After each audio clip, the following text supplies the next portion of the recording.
You know that feeling, right? When you're Yeah. just drowning in information. Or you see certain companies, maybe certain leaders, and they just achieve this incredible success, this amazing loyalty. And then others who maybe seem better equipped, they just falter. Yeah. It happens all the time. Or you try to copy someone else's best practices. Right, and they just fall flat in your own situation. It's really puzzling sometimes. Well, today we're going to try and cut through some of that noise. We're diving deep into a really powerful idea, a kind of naturally occurring pattern, Sinek calls it, that helps explain why some people and organizations can truly inspire, while others just end up manipulating. And we're pulling this from Simon Sinek's book, Start With Why: How Great Leaders Inspire Everyone to Take Action. It's pretty influential stuff. Absolutely. So, our mission here in this deep dive is basically to give you a shortcut, a way to understand that core difference between leading from purpose and just, motivating with carrots and sticks. Yeah. We'll unpack some surprising facts, maybe some things rooted in biology even, and hopefully offer some practical insights you can actually use. Yeah, whether you're, leading a team, building your own thing, or honestly, just trying to make better choices day to day. So, let's get into it. Sounds good. Okay, so the absolute core of Sinek's whole argument is this concept he calls the golden circle. Right. It's actually remarkably simple visually. Like, picture a target, three concentric circles. Like a bullseye. Exactly. So on the very outside, the biggest circle, that's the what. Okay. And this is the easy bit. Every single company, every person knows what they do, their products, their services, their job function. Yeah, that's crystal clear for almost everyone. What we sell, what we make. Then you move one layer in, that middle circle is the HOW. Right, the how. And some people or companies know this. This is sort of their differentiator, right? Their unique selling proposition, maybe a proprietary process they have. Their secret sauce, so to speak. How they do things differently or better. Precisely. But then you get to the very center, the smallest circle, the bullseye. That's the WHY.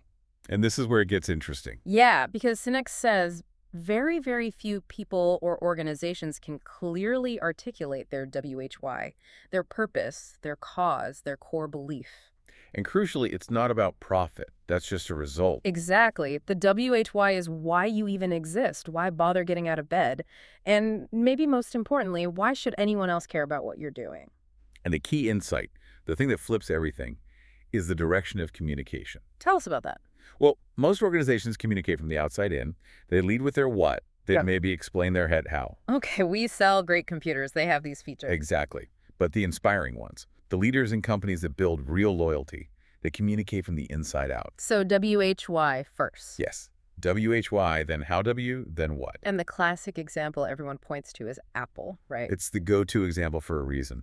Apple inspires incredible loyalty, drives innovation, Yeah. but they don't lead by telling you what they make. Right. They start with their WHY, something about challenging the status quo, thinking differently, empowering the individual. Exactly. Mm. Their belief. Mm. And their products, the Macs, the iPhones, they're just the tangible proof of that belief.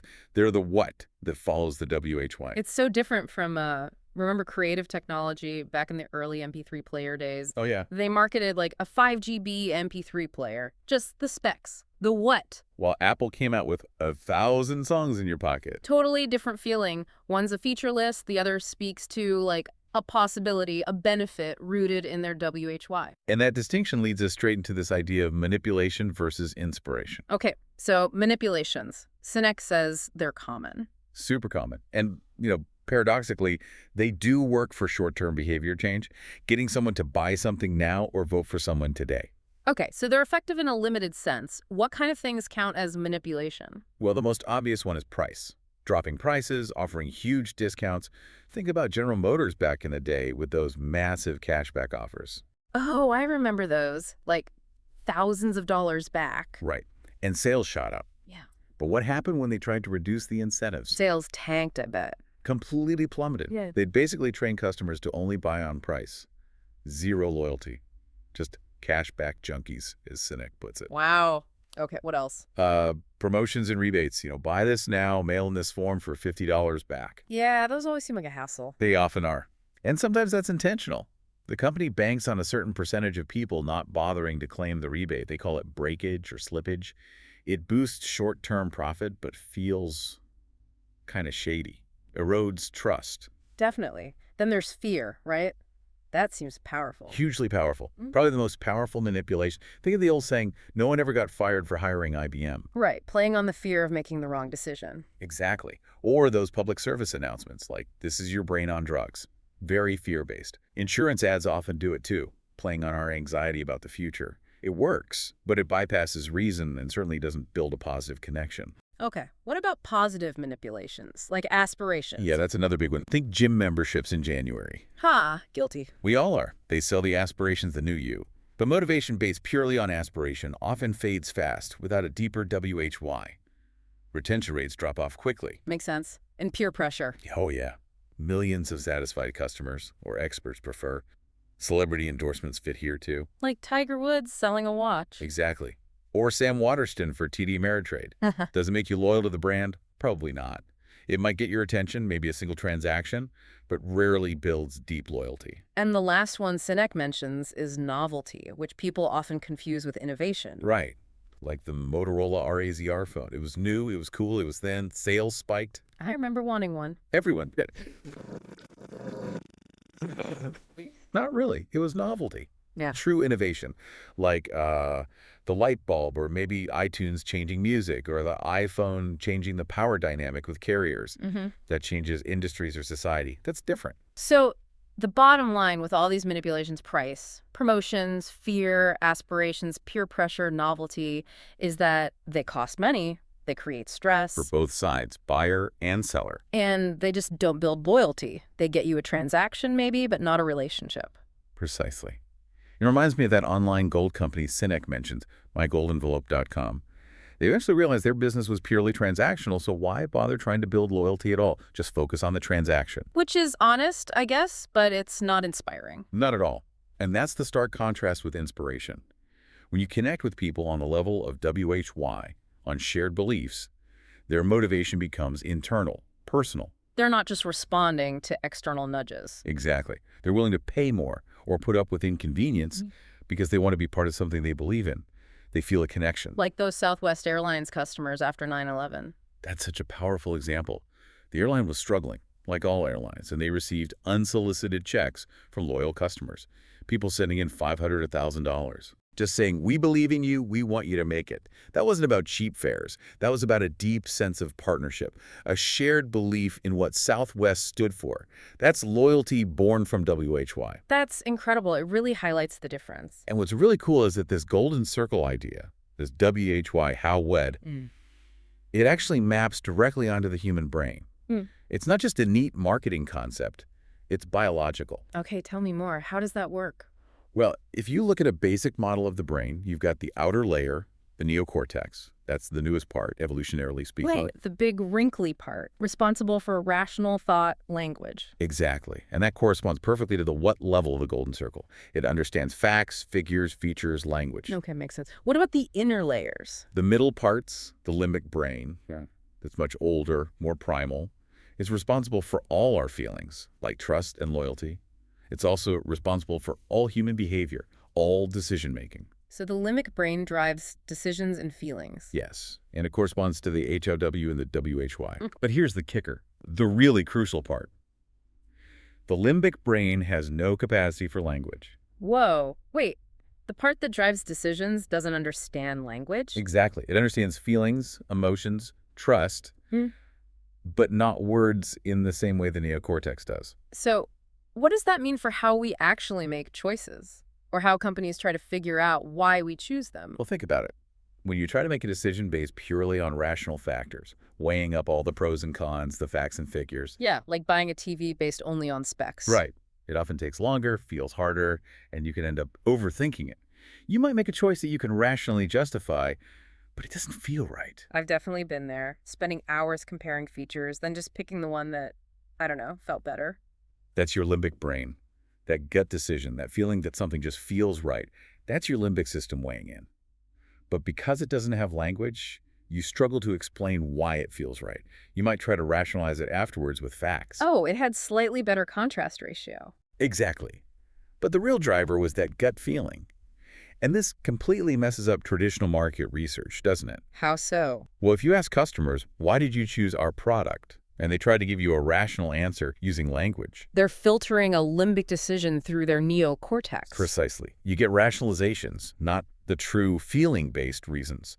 It explains why focus groups can sometimes lead companies completely astray. So that phrase, winning hearts and minds, it's actually biologically accurate. Perfectly accurate. You have to win the heart, the limbic brain, the feeling, the WHY, before you can appeal to the mind, the neocortex, the rational what. Sinek says it's art before science. Win the heart first. And it means the things you can't easily measure or articulate the beliefs, the feelings are often the most important drivers. Absolutely, like that laundry detergent example. Well, Companies thought people wanted whiter whites based on surveys, the rational what. But when anthropologists actually observed behavior, they saw people smelling the clean laundry. The feeling of clean, often linked to scent, was more important than the measurable whiteness. so focusing only on the what, the rational stuff, can lead to flawed assumptions because you miss the underlying WHY and how it feels. Big time. You miss the real motivation. Okay, so if the WHY is this powerful, biologically rooted thing, how do leaders or organizations actually, live it? How do they make it real? Sinek breaks it down into three key things: clarity, discipline, and consistency. All right, let's take those one by one. Clarity of WHY. This is fundamental. If people buy why you do it, not what you do, then you absolutely have to be clear about what your WHY actually is. If you don't know it, how can anyone else? How can you inspire anyone? Makes sense. You need to be able to articulate that purpose, that belief. Clearly. Then comes discipline of HOW. Okay, what does that involve? This is about your actions. It's holding true to your WHY, your values, your guiding principles, how you do things, even when it's tough or maybe costs you in the short term. It's about translating the WHY into tangible behaviors and processes. So not compromising your values just to make a quick buck, for example. Exactly. Walking the talk, essentially. And the third part is consistency of what? So what comes last here, too? Right. Everything you actually say and do, the products you make, the services you offer, your marketing messages, who you hire, your company culture, all of it has to be consistent with and proof of your WHY. So the what needs to tangibly represent the WHY. Perfectly put. That's where authenticity comes from. When your what is a clear symbol of your WHY, people see it, they feel it, they trust it. Clarity, discipline, consistency, WHY, how, what. And to help maintain that, especially the consistency part, Sinek offers a really practical tool he calls the celery test. The celery test. Okay, I'm intrigued. Simple. Let's say your personal WYY is to be healthy. You're living a healthy lifestyle. You go to the store. Someone you trust recommends you buy celery. Does that fit your WHY? Yeah, celery's healthy, sure. Okay.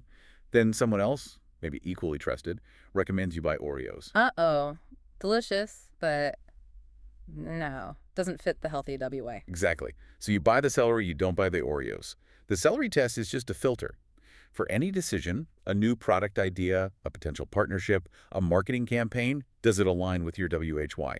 Does it belong in your shopping cart, metaphorically speaking? If not, even if it seems like a good idea in isolation, you discard it. That's a great analogy. And it explains why some big companies make baffling moves sometimes, like Volkswagen trying to sell that super luxury car, the Phaeton. Oh, the Phaeton. Perfect example of failing the celery test. Volkswagen's name literally means the people's car.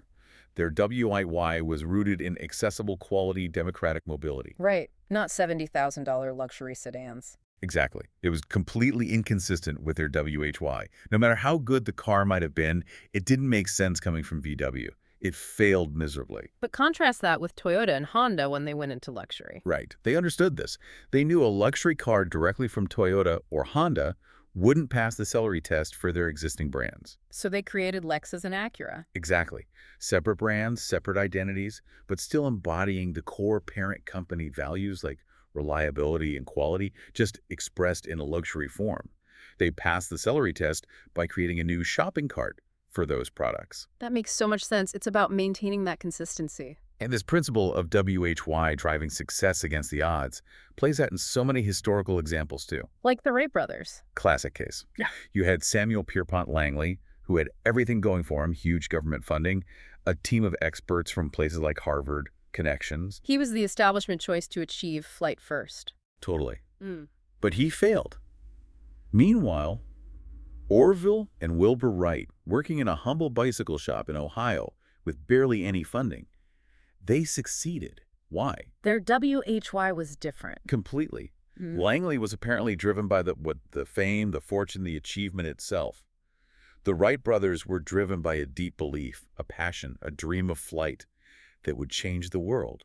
Their WHY inspired intense dedication in them and the small team around It them. wasn't just a job for them, it was a cause. Exactly. Or think about Dr. Martin Luther King Jr. Right, you mentioned his speech earlier. He didn't stand up and give the "I have a plan" No, speech. it was I have a dream. A dream, a belief, a vision of the future. He talked about why civil rights mattered, why equality was essential. He articulated the WHY so powerfully that hundreds of thousands of people showed up in Washington. Not because they were told to or paid to. No, they came because they believed what he believed. They saw his dream as their own dream. He didn't inspire them with tactics, he inspired them with purpose. And we see this in business too, like with Southwest Airlines again. Absolutely. Herb Kelleher and Rawling King started Southwest with a very clear WHY: to democratize air travel, to champion the common man, to make flying accessible and fun. Not just to run an airline. Right, and they're a consistent focus on their employees first. That famous mantra, happy employees ensure happy customers who ensure happy shareholders. That was their how W, driven by their WHY. And it led to incredible success, didn't it? Even through really tough times for the industry. Unprecedented profitability decade after decade, even through fuel crises, recessions, 9/11, because their culture, their loyalty was built on that shared WHY. And compare that to when other airlines tried to copy them, like Delta's Song or United's TED. Failed attempts. Mhm. They copied the what? Low fares, casual atmosphere, but they didn't have the underlying WHY. They were just divisions within large traditional airlines trying to mimic Southwest's features without understanding its soul. It felt inauthentic. It lacked the core belief. Totally. Another great turnaround story driven by WHY is Gordon Bethune at Continental Airlines in the 90s. They were in terrible shape, weren't they? Worst airline in America. Losing money, terrible morale, awful service. Bethune came in and focused intensely on building trust and making employees feel valued and safe.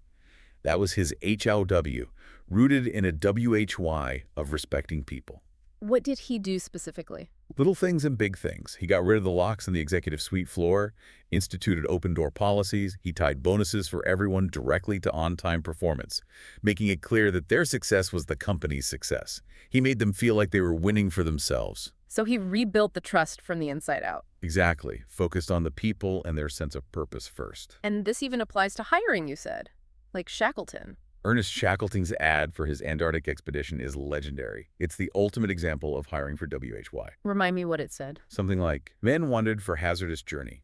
Small wages, bitter cold, long months of complete darkness, constant danger, safe return, doubtful, honor and recognition in case of success. Wow. Not exactly selling the benefits. Not at all. He wasn't looking for skills first. He was looking for a certain type of person, someone whose internal WHY aligned with surviving against impossible odds. He wanted people who believed in tackling the impossible. The only people who applied were those who read that and thought, that sounds like an adventure for me. They were self-selected for the WHY. So you attract people who believe what you believe. Yes. And you can even measure the impact of focusing on WHY, not just what. How so? Take Christina Harbridge at Bridgeport Financial, debt collection agency not usually known for warm fuzzies. Definitely not. But she decided to measure her agents not just on what they collected, the dollars, but on how they did it. Their compassion, their ability to build rapport, to listen, rooted in a WHY of treating people with dignity. How did that work out? Amazingly. Collection rates went up 300%. And the companies who hired Bridgeport got more repeat business from the debtors later because they hadn't been treated terribly. Building relationships driven by WHY was actually more profitable. That's counterintuitive, but makes sense. Any other examples? Dwayne Honor, a construction company owner. His personal WHY included work-life balance. He wanted his employees to have lives outside of work. Okay. So, get this. He implemented a policy where employees were actually penalized if they clocked in too early or stayed too late without prior approval. Seriously?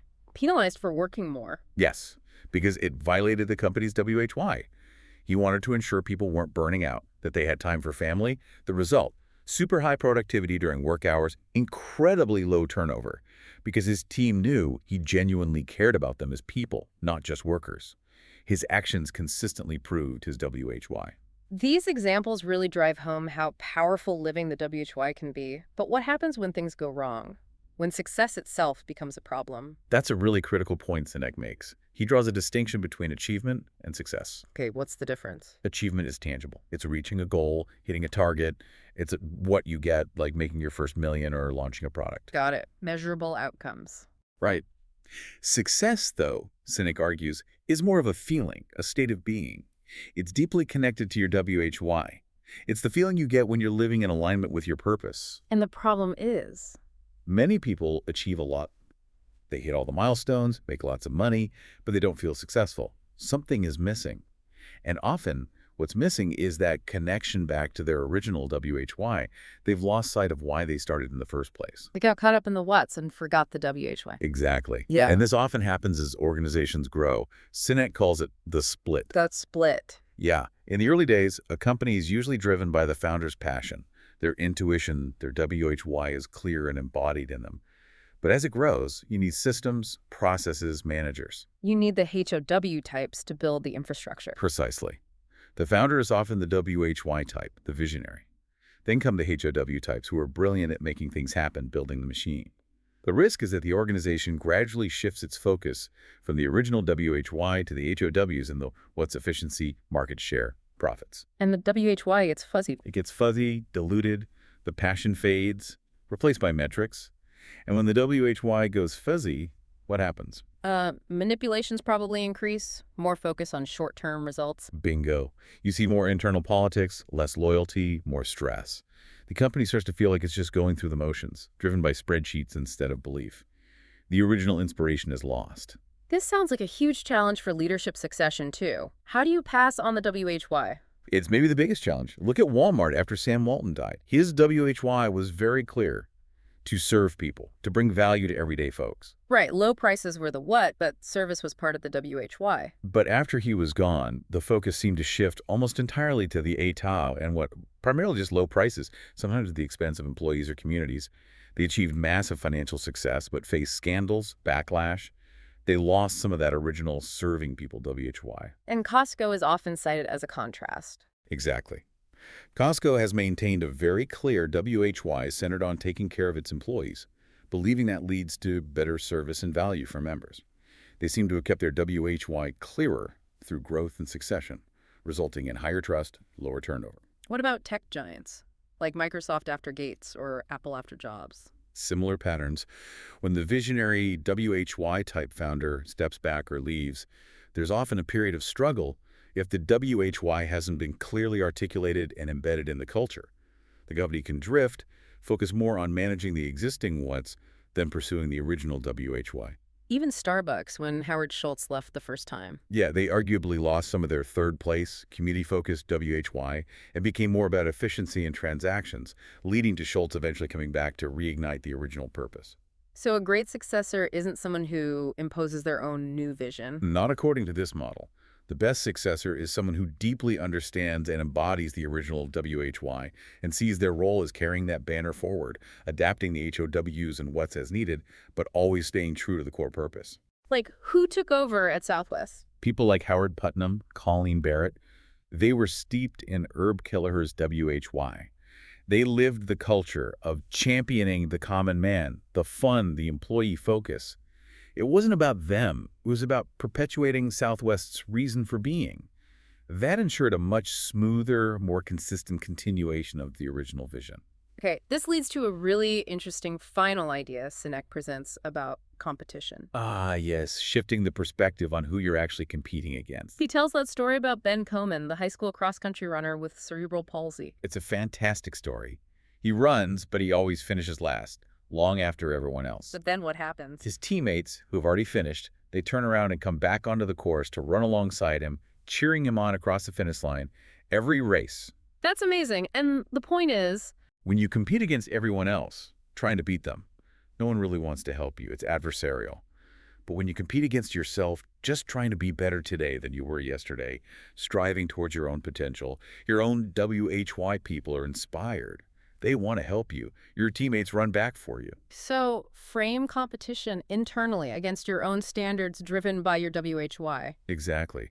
And this also connects to how ideas spread using the law of diffusion of innovations. Okay, the bell curve thing. Innovators, early adopters. Right. You have innovators, the first 2.5%, early adopters, the next 13.5%, then the early majority, late majority, and finally laggards. And where should companies focus their energy, according to Sinek? On the left side of that curve, the innovators and early adopters, those first 15% or so. Mass market success, crossing the chasm to the majority, only happens after you've won over that initial group. And why them specifically? Because they are the ones who buy for WHY.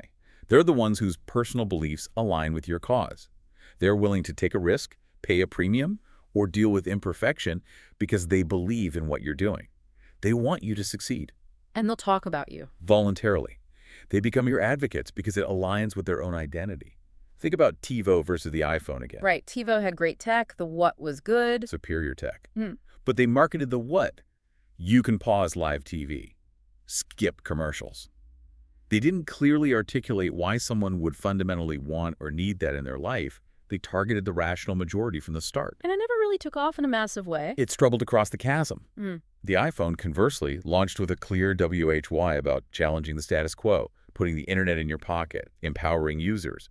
It resonated deeply with those innovators and early adopters. Who then became rabid fans and spread the word, creating that tipping point. Precisely. They bought the WHY, not just the features. So the lesson here is, don't try to sell to everyone. Focus on finding the people who believe what you believe. That's the essence of it. Be crystal clear about your purpose, your WHY, and then show consistently how everything you do, your products, your services, advances that cause. The loyalty will come from shared belief, not from convincing arguments about features. It kind of makes you wonder, what if companies stopped obsessing about beating their competitors and instead focused entirely on being better versions of themselves, purely to advance their own WHY? Imagine that. A completely different way to think about business and maybe even life. Compete against yourself, inspired by your purpose. So wrapping this up, we've really dug into start with why. We've seen how having that clear sense of purpose, that WHY, is the key to genuine inspiration and loyalty, way beyond what short-term manipulations can achieve. Yeah, from historical figures to big companies. Yeah. And it's all grounded in how our brains actually work, that split between the rational what and the feeling-based WHY and how. And hopefully, you listening now have a new kind of lens, a way to look at your own work, your career, the brands you buy from, through this framework of WHY. It changes how you see things, doesn't it? It really does. So here's a final thought to leave you with. Sinek says the goal shouldn't be to sell to anyone who just wants what you have, but to find people who believe what you believe. With that in mind, what's one action, just one thing, you could do this week to make your own WHY, personal or professional, a little bit clearer? And how can you make sure what you do is truly consistent with it?